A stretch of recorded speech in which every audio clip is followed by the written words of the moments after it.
오늘 잠언 22장 15절부터 보겠습니다.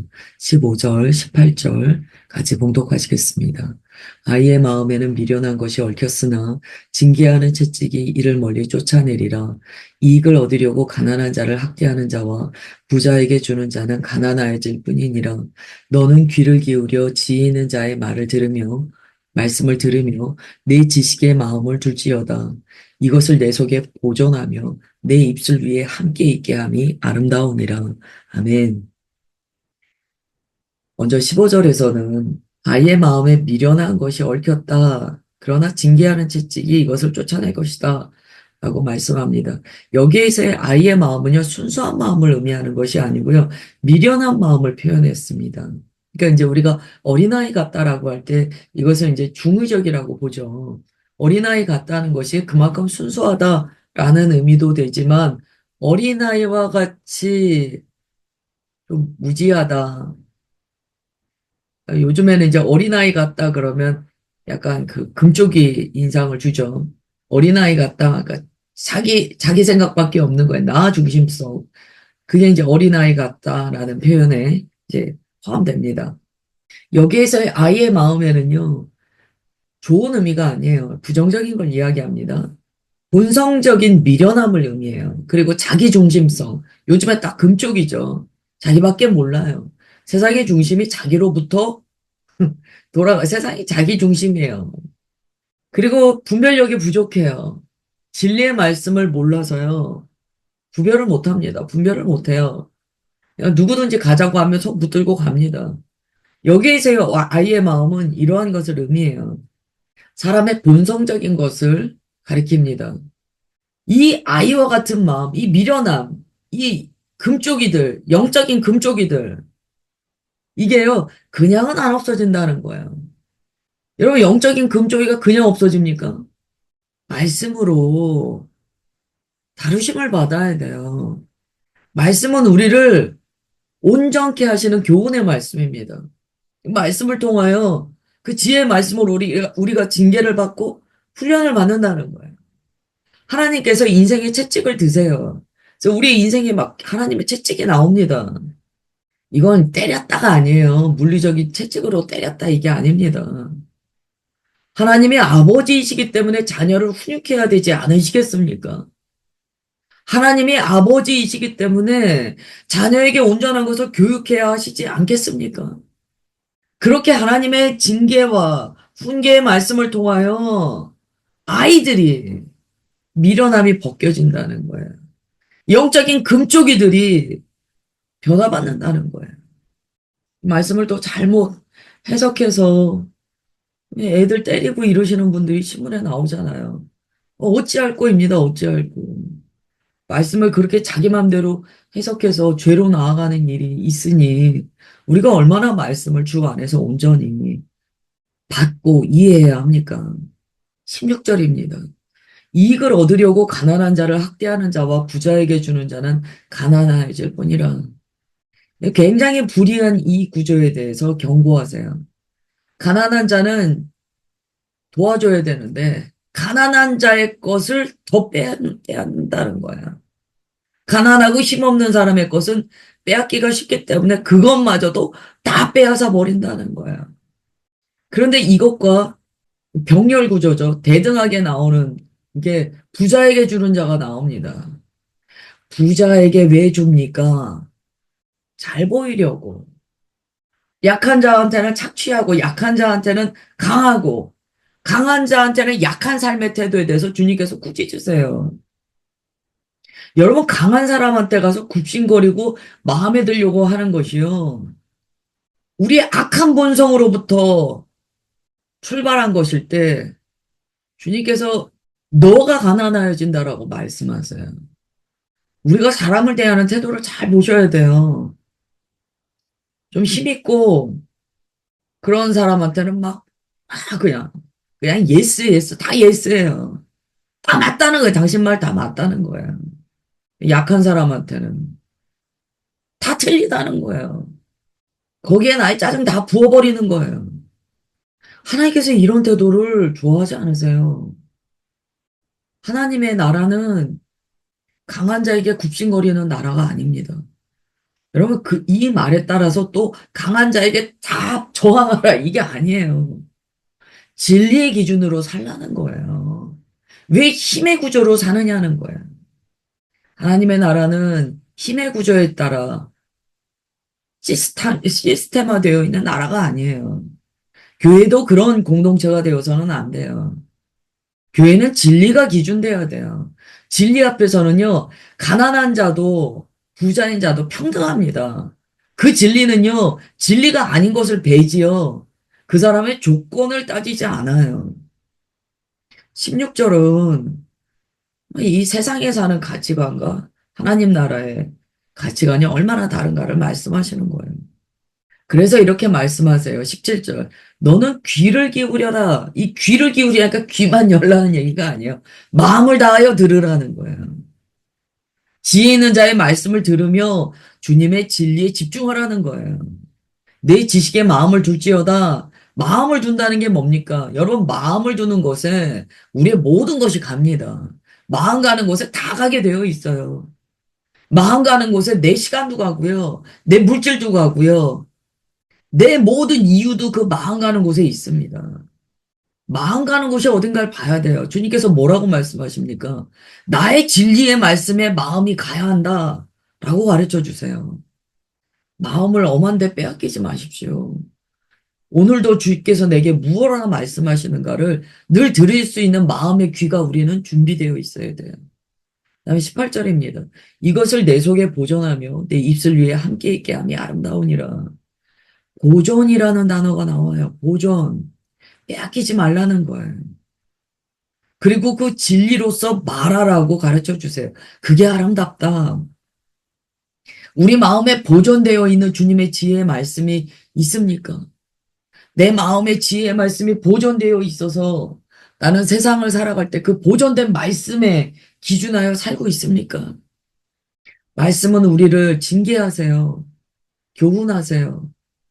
오늘 그 교훈의 말씀이 내 마음에 임할 때 우리는 감사함으로 그 말씀을요, 입에 쓰다고 뱉지 말고 꿀떡 먹어야 됩니다. 그게 우리 안에 생명이 되기 때문이에요. 그게 우리의 삶을 변화시키고 하나님께서 아름답다 말씀하시는 진리의 덕으로 우리를 인도해 가시기 때문이에요. 그 다음에 19절부터 21절입니다. 내가 내게 여호와를 의뢰하게 하려 하여 이것을 오늘 특별히 내게 알게 하였노니 내가 모략과 지식의 아름다운 것을 너를 위해 기록하여 내가 진리의 확실한 말씀을 깨닫게 하며 또 너를 보내는 자에게 진리의 말씀으로 해답하게 하려 함이 아니냐. 아멘. 이 잠언의 말씀이 다 귀중한데요.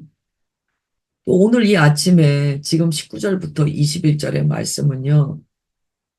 주님께서 왜 이렇게 말씀하시는가를 가르쳐 주세요. 이렇게 말씀하세요. 내가 내게 여호와를 의뢰하게 하려 하여 이것을 특별히 너에게 말한다. 하나님을 의뢰하게 하기 위하여. 하나님 중심성을 회복하게 하기 위하여. 하나님을 왕으로 모시는 온전한 백성이 되게 하기 위하여 너에게 말한다. 성경은 왜 우리에게 이렇게 계속 말씀하십니까? 하나님 중심성을 회복하라는 거예요. 우리의 삶의 중심이 무엇입니까? 세상에 두쪽 놔도 우리의 삶의 중심은 주님이세요. 다른 게 아니에요. 성경의 말씀은 목적이 분명합니다. 하나님 백성이 살아나가는 그 삶에 대한 설명서예요. 이렇게 살라는 거예요. 너는 이렇게 살아라. 의뢰하다라는 것은요, 전적으로 내어 맡기는 것을 의미합니다. 전적인 신뢰예요. 우리의 말이나 우리의 행동의 주체가 계속 나인가를 봐야 돼요. 나는 이래요. 내 마음은 이래요. 하나님은 나한테 이렇게 해주셔야 돼요. 내가 생각하니까 이래요. 오늘 다 때려치시기를 축복합니다. 다 끊어내시기를 축복해. 저부터.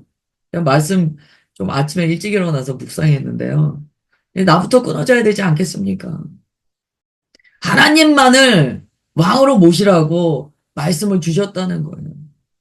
그냥 말씀을 배우는데 그냥 내가 안다로 가가지고 그냥 내가 이 말씀 이렇게 알고 막 나나나 그걸 이제 망조라고 합니다. 망하는 길로 가는 거예요. 20절. 내가 모략과 지식의 아름다운 것을 너를 위해 기록하여 주님의 수고하심을 보십시오.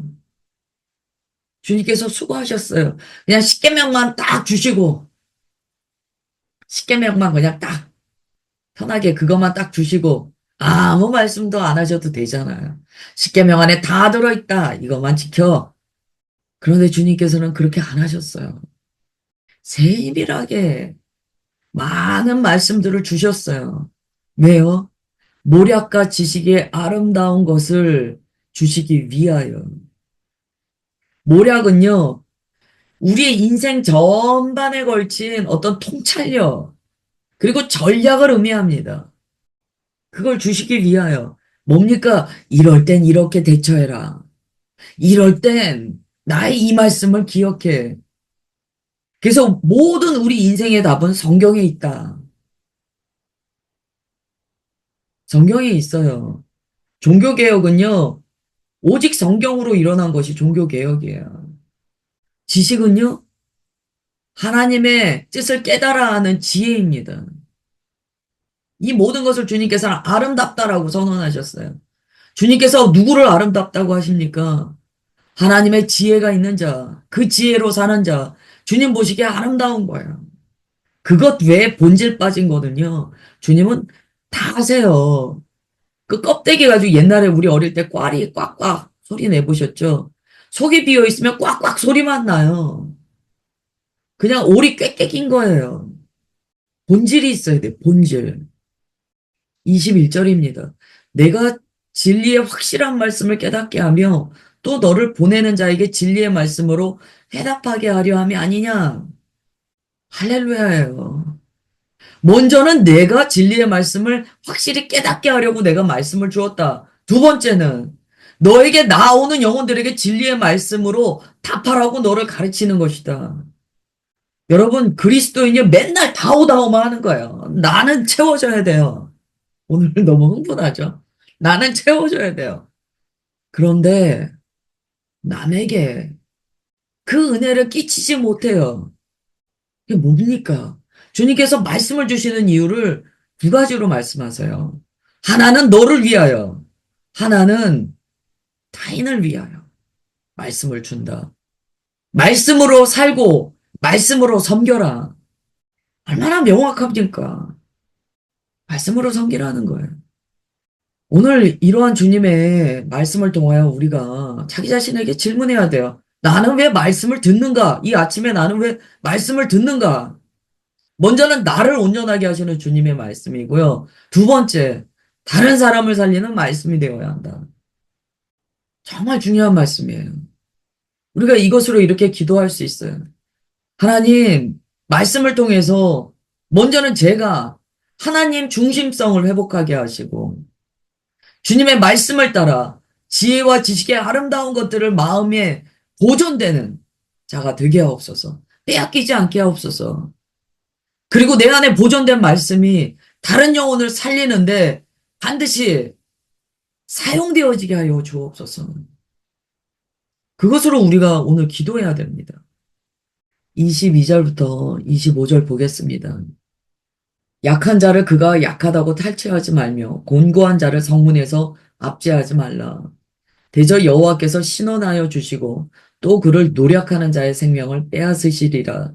노를 품는 자와 사귀지 말며 울분한 자와 동행하지 말지니 그의 행위를 본받아 내 영혼을 올무에 빠뜨릴까 두려움이니라. 22절은요. 약한 자 얕보지 말라는 거예요. 이게 악질 범죄가 있습니다. 악질 범죄. 범죄 중에서도 악질이 뭡니까? 약한 자 가서 탈취하고 강도 행위를 하는 거예요. 약한 자를 괴롭히는 거. 하나님께서 굉장히 크게 경고하세요. 왜냐하면 주님은요, 항상 낮은 곳에 마음이 있으세요. 이 낮은 곳에 있는 약한 자는요, 주님의 긍휼하심을 얻고 들어갑니다. 그런데 그들을 막 탈취하고 괴롭히는 거야. 우리가 죄질이 나쁘다고 하죠. 이게 죄질이 나쁜 거야.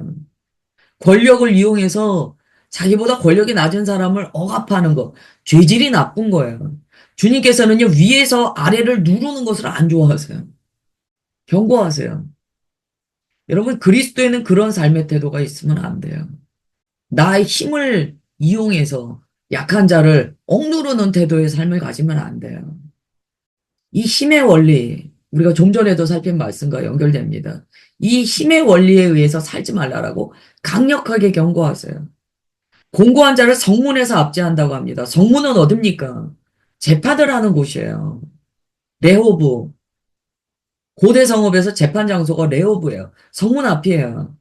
이게 뭡니까? 재판할 때 권력으로 재판하지 말라는 거예요. 힘 있는 자라고 옳다라고 하지 말라는 거예요. 힘 없는 자라고 잘못됐다고 얘기하지 말라는 거예요. 이건 약한 자를 편들어줘라 이 말씀이 아니에요. 우리가 좀 전에 살폈던 말씀과 똑같습니다. 진리를 기준으로 하라는 거예요. 약한 자나 강한 자나 부한 자나 가난한 자나 기준은 진리라는 거예요. 가난한 자도 범죄하면 징계 받습니다. 똑같아요.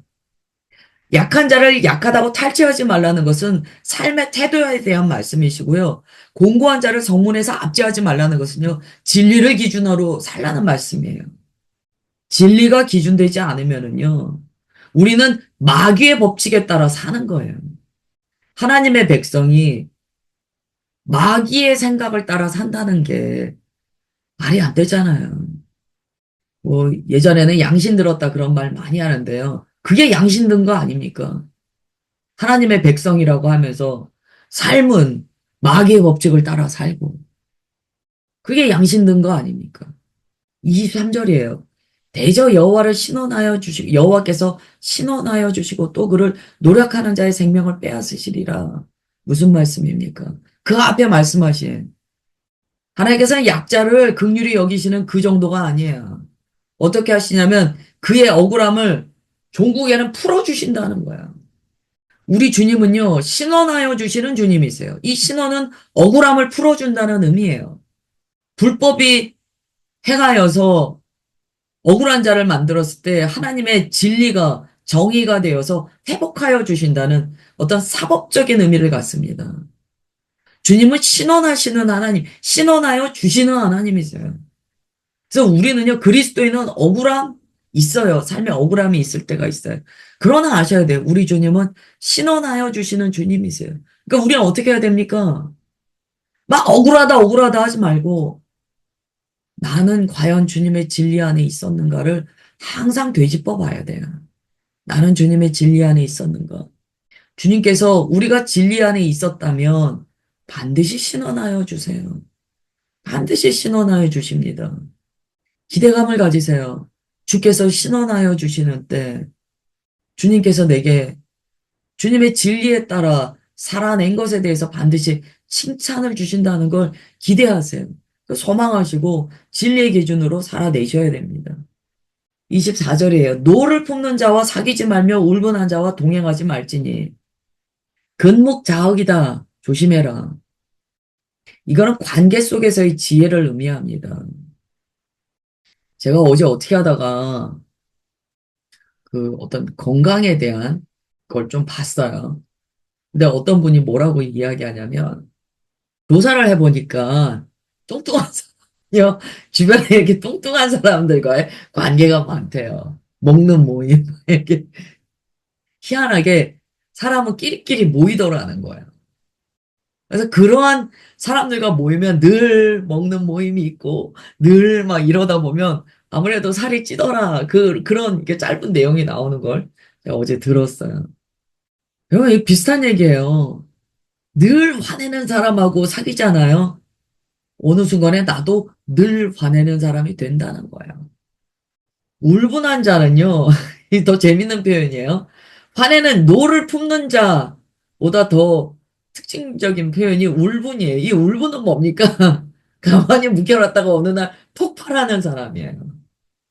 그런 사람과 계속 이야기 나누고 그런 사람과 옳다 옳다 하다 보면 어느 날 나도 울분한 자가 된대요.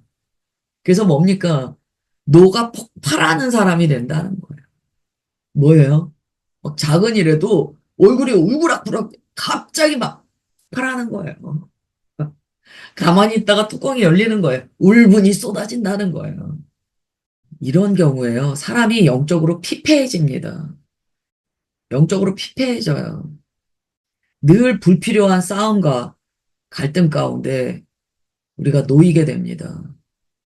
그 다음에 25절이에요. 그의 행위를 본받아 내 영혼을 울무에 빠뜨릴까 두려움이니라. 설명해 주세요. 결국 네가 그 행위를 본받게 될 수 있다. 그리고 그것이 내 영혼의 올무가 된다라고 말씀하세요. 얼마나 무섭습니까? 근데 이 말씀도 우리가 잘 받아야 돼요. 그러면 우리가 사람 가려 사귀어야 되나요? 어떻게 해야 됩니까? 물론 우리는 전도자들이기 때문에 누구나 만나야 돼요. 물분이 많은 자도 만나야 되고, 분노가 늘 들끓는 분도 만나야 돼요. 혹은 늘 슬픔이도 만나야 돼요. 슬픔이, 짜증이 다 만나야 돼요. 그럼 우리 어떻게 해야 됩니까? 진리로서 나를 무장하고 예수 그리스도의 보혈로 나를 보호해야죠. 항상 주님께서 동행하시고 앞장서시고 주님께서 하시옵소서. 제가 어떤 분을 만날 터인데 정말 그분으로 말미암아 내 마음이 상처 입지 않도록 주님 도와주옵소서. 이걸 육의 싸움으로 보지 않고 정말 영의 싸움으로 보게 하여 주옵소서. 기도해야 돼요. 그리고 정말 항상 잊지 말아야 될 것은 그 영혼을 향한 긍휼한 마음. 주님, 저 영혼 불쌍합니다. 저 영혼 불쌍합니다, 주님. 그 마음이 있어야 돼요. 그렇지 않고 그냥 무턱대고 만나가지고 무장해제하고 이제 무장해제 딱 하고 아무 생각 없이 그냥 만나요. 그래서 그 모든 말을 내가 다 그 화살을요, 내가 다 맞고 와요. 막 이 울분이 있는 분들은요, 막 박격포를 쏘거든요. 다다다다 막 쏩니다. 다발총, 박격포 막 쏩니다. 우리 마음에 그냥 막 총알이 박히는 거예요. 그러면 안 되잖아요. 그래서 만나지 말라는 얘기가 아니에요, 이 말씀은. 진리로 무장하라는 거예요. 지금 계속 말씀에 대해서 가르쳐 주시잖아요. 분별하라, 무장하라, 진리로 살아내라. 그게 오늘 말씀의 결론입니다. 네, 여기까지 보겠습니다. 기도하시겠습니다. 하나님 아버지, 주님의 말씀이 오늘도 우리에게 등불이요 빛이라고 고백합니다. 말씀이 아니시면 우리가 어떻게 하나님의 백성의 삶을 깨달을 수 있겠습니까? 성령 하나님의 조명하여 주심이 아니면 우리가 어떻게 주님의 말씀을 적용하여 살 수 있겠습니까? 주님 이 한 날도 주님께서 우리를 통치하시고 우리의 마음에 하나님 중심성이 회복되는 것을 선언합니다. 주님 말씀하시는 대로 살게 하옵소서. 주님 이끄시는 대로 나아가게 하옵소서. 주님 그렇게 우리를 보호하시고 우리를 인도하여 주심을 감사드리오며 사랑하는 주 예수 그리스도의 이름으로 기도드리옵나이다. 아멘.